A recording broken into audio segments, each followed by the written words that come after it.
Did you know some really tiny money habits that you make now in your 20s can really help set you up for financial success and really make you wealthy? Did you know?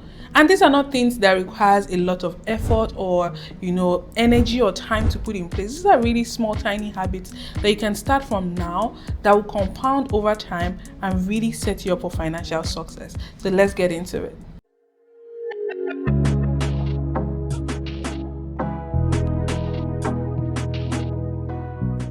Hi there, welcome to my YouTube channel. If you're new here, welcome. If you're returning, welcome back. My name is WhizQueen. I'm a finance educator and content creator. I share with you ways to make, save, and grow your money. And in this 20s series, I'm sharing with you things that has helped me thrive successfully in my 20s and also build almost a $500,000 portfolio now. Plus, I've showed this to many of my younger siblings in their 20s, my friends, and some people that I've mentored so far.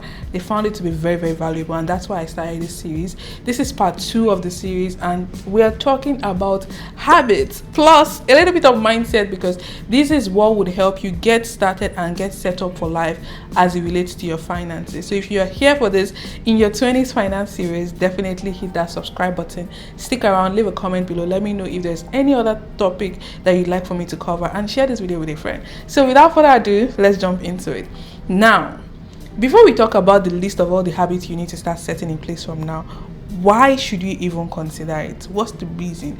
You know how most people in their 20s, they're just getting started with their financial life. They're just starting to make more money, or even make money at all. Maybe they're getting their first job, they're just graduating from college, getting paid from their internship and things like that.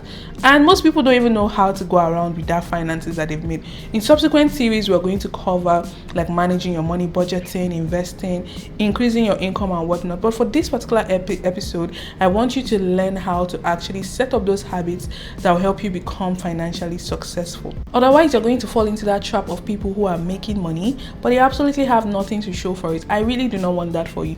Instead, I want you to already know the right things that you need to do from now on to help you get set up. We'll talk about some mindset shifts that you need to make. We'll also talk about some easy systems that you maybe even set up once and it's done forever. We'll start covering some of the advanced stuff that would help you continue to grow with your finances. Number 1 is paying yourself first. Now, all the time that you have heard someone say pay yourself, you maybe don't understand what they mean, but essentially is you prioritizing your future self and setting aside some money for you, for your future self. Your future self can mean retirement plan. If you're in your 20s, you're not really thinking about retirement yet, but you think about it like me from 3, 5, 10 years from now. What am I going to need money for? You might not have a set name for what that money is going to be used for, but instead you need to have that money set aside as a savings that you are putting aside for whenever that need arises. Now, this brings me to point number 2, which is save a portion of any money that comes in. This includes income, this includes allowance, this includes any money that you get. It could be your stipends as well. It could be gifts that you receive. Any money that comes in, try to save at least a portion of it. Now, what the percentage or the portion would be might vary from person to person, but I typically recommend somewhere around 20%, and you're setting it aside. What are you going to do with this money? Again, remember, you're planning for your future self. This could be money that you're going to use to buy a car when you're ready, buying a new laptop, buying camera gears, traveling. It could be anything, but just think more so long term, money that you're going to be able to fall back on within the next 3 to 5 years. That's the money that you're setting aside, and you're prioritizing it, because sometimes just because you don't have a set goal yet doesn't mean that you shouldn't save. Having money set aside for raining days is very, very critical for you, especially now that you're building your finances in your 20s. And I need to make this clear that no matter how little you should save, even $5 counts, $50 counts.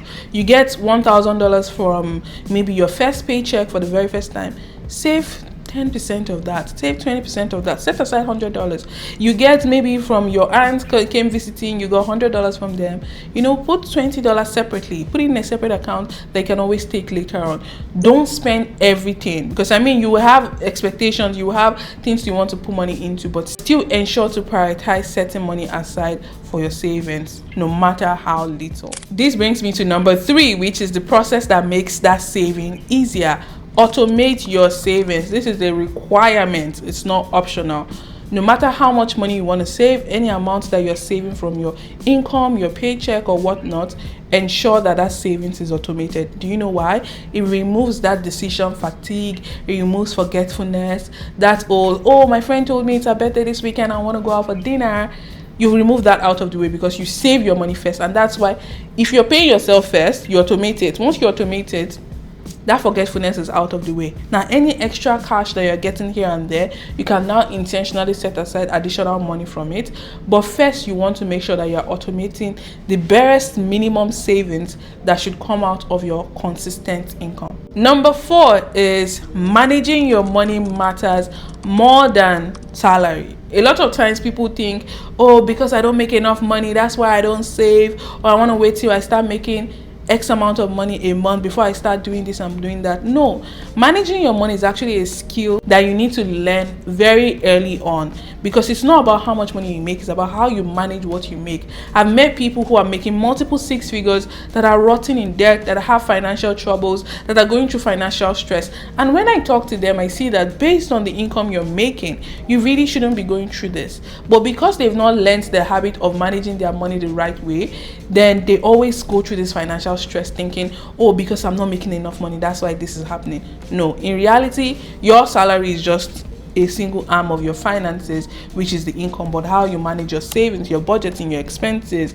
your every other thing, they tie back from that salary. So you want to really prioritize putting in effort into managing your money the right way before saying that, oh, it's just because I'm not making enough money. Typically, I consider that to be an excuse. Another thing to keep in mind is this is exactly where budgeting comes in, because when we talk about managing your money, one of the ways for you to ensure you are staying on track with the income that you have earned or with your salary is actually budgeting. So where is your money going to? A lot of us, when we hear of budgeting, we're like, oh no, I don't want to do budgeting. Or you've tried budgeting in the past and it didn't work for you. Most times I find that it's because you did not budget for yourself. We're going to cover budgeting in future episodes. However, I want you to understand that budgeting is the basis of you managing your money the right way. So keep track of how much money is coming in and also how much money is going out. If you have plans to spend money on certain things during the month, then make sure you have it listed out and also ensure that it's balancing the income that you've earned. If it's not staying on track, if it's not balancing it, then there's a problem somewhere. If you're having more money going out than coming in, then you need to take a look at your budget again. So this is how you really manage your money. When I say manage your money, this is what I mean. Ensure that you are budgeting and you're keeping track of money that is going in. Another thing I love to personally do is loud budgeting, letting people around me know that, okay, this is not in my budget for this month, maybe next month. I have people that will sometimes reach out to me to say, hey, can you help me with some money here or something? I have a set budget for money to give out to people or gifts. However, once I hit that limit, I just know that I don't have that in my budget anymore this month. And this is something that has helped me stay consistent. Even when it comes to things like eating out or going out, I would have friends who maybe didn't make a decision about their birthday dinner early on. Then they come say, oh yeah, I'm having a birthday next month and we are planning to do a birthday dinner, we're planning to go to the games room, we're planning to do this and that. And this is something that is going to run you almost $200. You can't just spring that out of the blues on me and tell me somewhere in between like, oh yeah, we are doing this next week. For me, I do love to budget. So if it's something that I find that is not within my budget, I clearly communicate that to my friends and people around me and say, hey, unfortunately this is not within my budget. Is it possible for me to do this?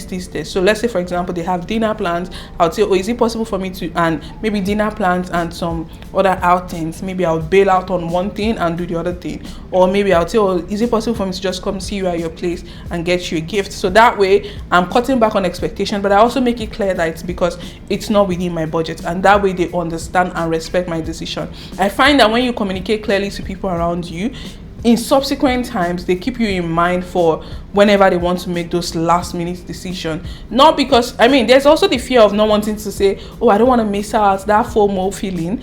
But if you're prioritizing your future self, you know that you want to build a life of abundance, you know that you want to be wealthy and financially successful, then these are some sacrifices that you need to make, and these are habits that you need to start building, which is communicating that to people around you so they get used to knowing that yes, you have a financial goal that you're working towards.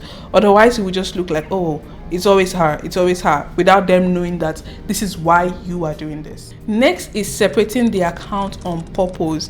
Now, when you are saving money for different things, if you don't have a clear goal in mind yet of what that money is going to be used for, First of all, just separate it and call it maybe your emergency fund or sinking fund account. But make sure it's not money that you're seeing every single day, because if you're seeing that money every single day, the temptation to spend it will be there.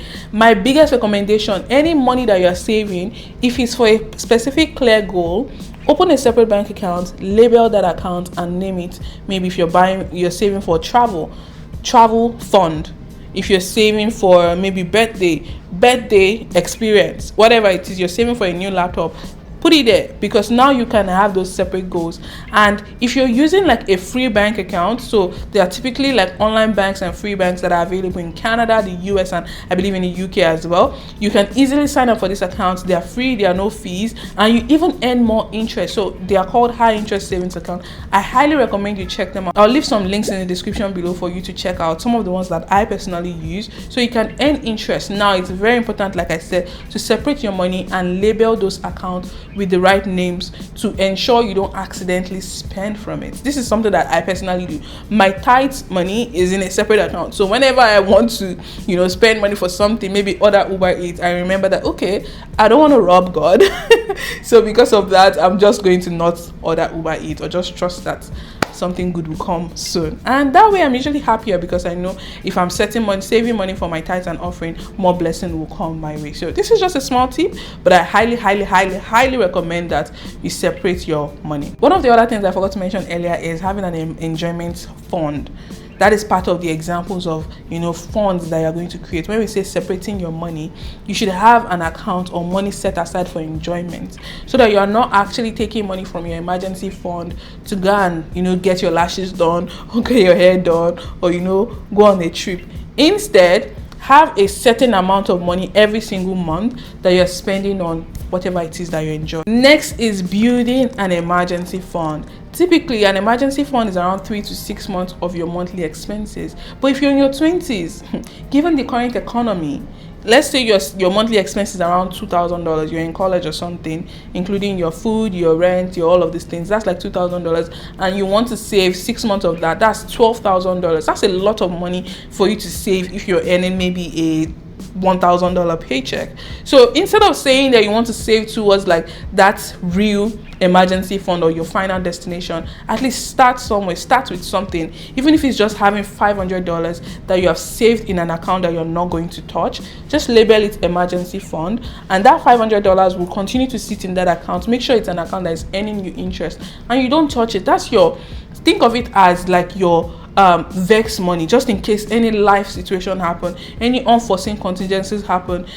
Maybe you have an issue at home or an issue at work, or something just popped up out of the way without you expecting it. You can always fall back on this money to take care of yourself and your needs. Now, this is not the money you're going to take to go shopping, buying gifts, buying makeup, buying perfumes. No. If you want to buy those things, you have to set that aside separately, which we're going to talk about in a bit. But it's very important for you to ensure that you're setting aside some money for emergency fund, and it could be anywhere between $500 to $2,000 as your starter fund, and with time you can continue to grow that and increase that amount. Next is saying no to lifestyle creep. This kind of ties back to loud budgeting. Sometimes it could be your friends, other time it could be you yourself. You see the latest trend on TikTok, you want to add to cart. You see the latest thing on Shein, you want to add to cart. Fashion Nova, new drop, Bath and Body Work on the weekend. You get those newsletters reminding you that there's a sale. Listen, there will always be a sale. This is just another marketing strategy by these big brands. Think about it. A company like Forever 21, that is $1 billion company already, you are now taking your own $200 that you're supposed to be managing and saving for your future, you're handing it over to them just because they have a new drop of an outfit that you can possibly get in the coming months. Like, why do you feel the need to rush?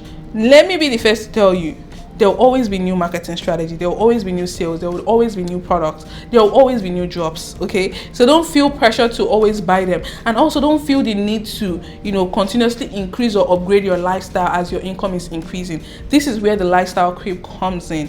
Just because now you get out of college, you get your first big girl job, you're making extra income here and there, then you decide, oh, it's time for me to go move to a high-rise condo, it's time for me to go get a new car, it's time for me to do this, it's time for me to do that. No, there's always time for everything, and you also want to plan ahead. And the more aware you are, the less likely you're going to fall into that trap. So if you are aware that there's possibility that, oh, just because you have increased your income now, you're going to want to spend money on something else, give yourself time. This was my own favorite thing to do. I remember when I increased my income, there was this temptation to want to start living by myself, move out of my shared apartment with my friend. Do you know what I did? Instead, I said, okay, I'm going to still live here for the next 1 year, and I would make plan for next year to move out. You get what I mean? So, girl, you don't just jump into decisions just because now you feel like you're making more money. You still plan ahead and give yourself enough time. Next is optimizing your spending. Listen, you're still in your 20s.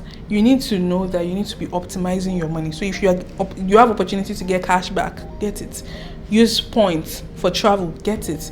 Get deals, get it. You have discount as a student, use it. I've seen some students who they had the opportunity to use their school's discount to buy a new laptop, but then they forgot. Like, how? Even me, when I was not a student, I would ask, oh, is there student discount? And I'll ask. So maybe I'll ask my sister to purchase it for me. Sometimes you get the opportunity to use student discount or student passes or get something for like a reasonable price. Take advantage of that. Leverage cashback. There are several apps that allows you to get cashback deals or even get discounts. You can leverage all of those things to really help you save up more, and that extra money you're getting, put it towards your savings goal. Okay, now keep it in mind that this habit of optimizing your money is ongoing, because if you're not mentally aware of it, and that's why it's a habit, if you're not mentally aware of it, maybe you just do it one time and you just abandon it altogether. It's something that you continue to pay attention to, like, okay, how can I seek ways to optimize my money? How can I actually cut back on costs? How can I get the best deals so that I'm keeping back more of my actual cash in my pocket? Next is building good credit behavior.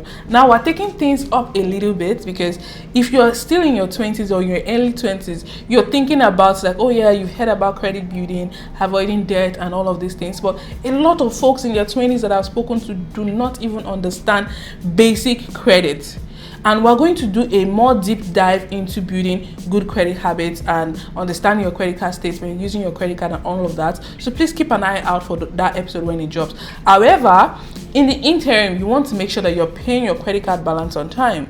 You're using a reasonable limit. You're not forgetting. This is one thing, especially folks in their 20s these days, because of the forgetfulness. It's very likely that you're going to forget that you got a new credit card that you're supposed to pay for. If that is not already automated, I highly recommend you to automate it. But before you do that, ensure you even set it up on your reminder or calendar to always pay back on time. And when you're paying back, don't pay just the minimum amount. You're expected to pay the full balance. Okay, in subsequent episode we're going to deeper dive about credit. Last but not the least is learning new money skills or concept every single month. This comes with intentionality, where you are learning more about budgeting, you're learning about saving, you're learning about credit, you're learning about debt repayment, all of these things that ties to helping you become better with your finances. You're learning them intentionally, because guess what, things will not fall into your lap naturally. They are not going to teach you in school, so you have to be intentional about gaining those knowledge to help you get set up financially.